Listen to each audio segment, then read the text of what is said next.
Selamat malam buat teman-teman yang bisa mendengarkan suara saya. Saya sedikit mau bercerita tentang misteri jembatan begal yang berada di perbatasan Desa Tayang Wetan dan Tunjung Sari. Menurut informasi dari rekan saya yang mempunyai warung di sebelah barat jembatan begal, wah, sangat angker sekali. Bahkan sering terjadi penampakan kuntilanak dan sosok wanita menggunakan gaun putih yang tepat berdiri di tikungan jalan. Menurut ceritanya, wanita itu sering menghentikan sepeda maupun sepeda motor untuk bonceng ke arah timur. Jadi yang dihadang itu yang berjalan dari arah barat mau ke timur. Setelah saya survei, ternyata jembatan begal adalah jembatan yang sangat tua. Nah, jembatan tersebut peninggalan kolonial Belanda yang mana dulu itu hanya menggunakan papan-papan kayu, meskipun pondasi jembatan itu menggunakan gegor besi, tapi untuk jalan yang dilintasi di atasnya itu tidak rata, ada naik ada yang turun. Tapi jembatan tersebut sudah mengalami renovasi dan akhirnya yang baru ini jembatan itu dibongkar total dan dibikin jembatan yang baru di sebelah selatannya. Saya jadi penasaran, akhirnya apakah betul setiap malam kalau sepi, apalagi hujan gerimis, itu di situ ada penampakan atau suara-suara yang aneh. Akhirnya semuanya itu pun terjawab.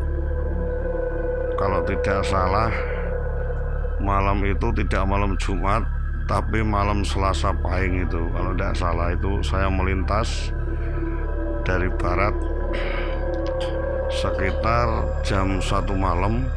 Saya dari Sragi itu melintas ke sana, tujuannya mau ke warungnya Rohman. Warungnya Rohman itu ada di sebelah timur jembatan begal, tapi ternyata warung tersebut tutup.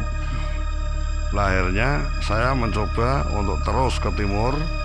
Nantinya saya akan putar arah ke selatan ke Bojong. Nah, pas di sebelah timur ujung jembatan kan ada tikungan ke kanan.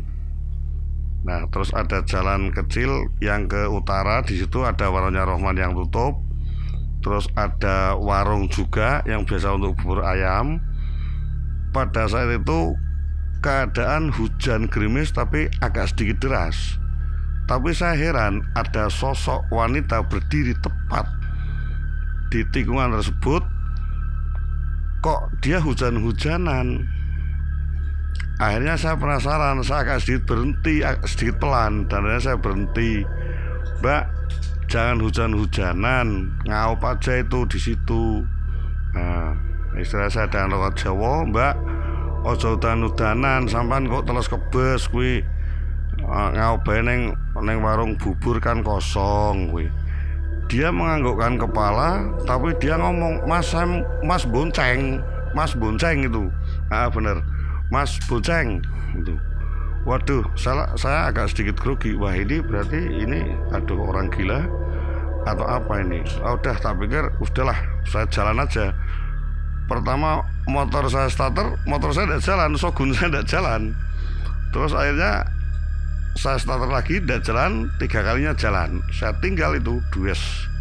Saya tinggal kira-kira jarak sekitar 200 meter itu tepat di sebelah itu ya, di sebelah jalan pintu yang masuk ke utara itu ke Desa Tunjung Sari.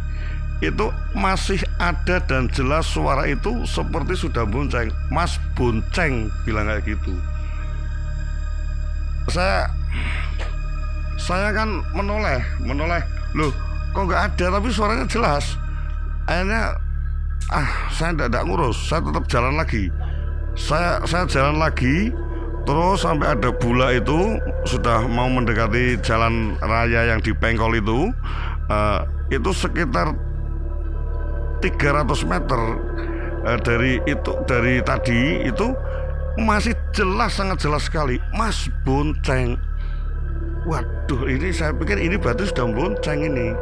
Sudah saya tinggal jauh, tapi kok suaranya masih di belakang saya. Dan akhirnya di desa Kadipaten, sebelum sampai jalan saya berhenti, motor saya matikan. Kebetulan di situ ada warung tapi udah tutup. Saya ngiyup di situ sambil ngecas rokok. Akhirnya itu hilang. Tapi ternyata setelah kejadian itu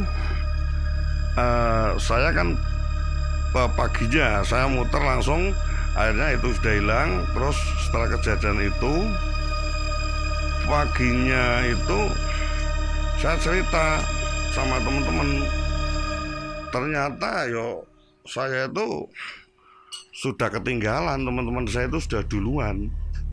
Ada yang mancing, kan mancing berdua, namanya Nasir sama Tekno, panggilannya Atik. Lah habis mancing udang buat umpan ikan kakap putih. Dia malam mancingnya udang. Terus sekitar jam 11 dia kan naik ke warungnya Rohman. Lah terus minta teh hangat sama kopi. Lah tapi istrinya Rohman itu buatkannya 3. Lah terus teman saya yang namanya Nasir kan tanya, bojomu kok nggak kayak teh wih? Kok 3? Wong saya itu hanya berdua dan Atik. Lah istrinya Rohman bilang, loh, lah itu kan ada mbak-mbak yang ikut, ya saya buatkan sekalian. Walah, teman saya langsung merinding. Teman saya cerita itu sama saya paginya, ternyata saya sudah istilahnya yang sudah terlambat, itu digoda di situ, ada gangguan itu. Lah terus yang punya warung yang namanya Jirin itu kan dia kalau malam sering mencari ikan dengan strom. Itu dia udah nyetrom aki, dia mau keluar, di tengah jembatan itu ada orang melintas dari utara ke selatan. Loh, ada orang melintas kok seperti rokoh terbang itu. Terus dia penasaran, dia mendekat ke situ, ternyata sudah di belakangnya tapi membelakangi Jirin, putih, rambutnya panjang, baunya waduh amisnya bukan main. Dan itulah yang dapat saya ceritakan, itu ternyata jembatan begal itu memang sangat luar biasa, karena di sebelah selatannya itu ada yang istilahnya pintu sipon, juga peninggalan zaman Belanda. Di situ dibangun pintu sampai berkali-kali, tapi hasilnya roboh terus. Dan akhirnya pihak kolonial Belanda tidak jadi membuat pintu, akhirnya membuat terowongan sungai dari timur melintas ke barat dengan melewati kali begal itu. Nah, sampai sekarang memang sangat misteri sekali. Terima kasih. Mudah-mudahan saya pesan sama rekan-rekan, kalau melintas jalan situ hati-hati, selalu baca doa supaya mendapat perlindungan dari Allah Subhanahu wa taala, Tuhan yang Maha Esa. Amin. Terima kasih.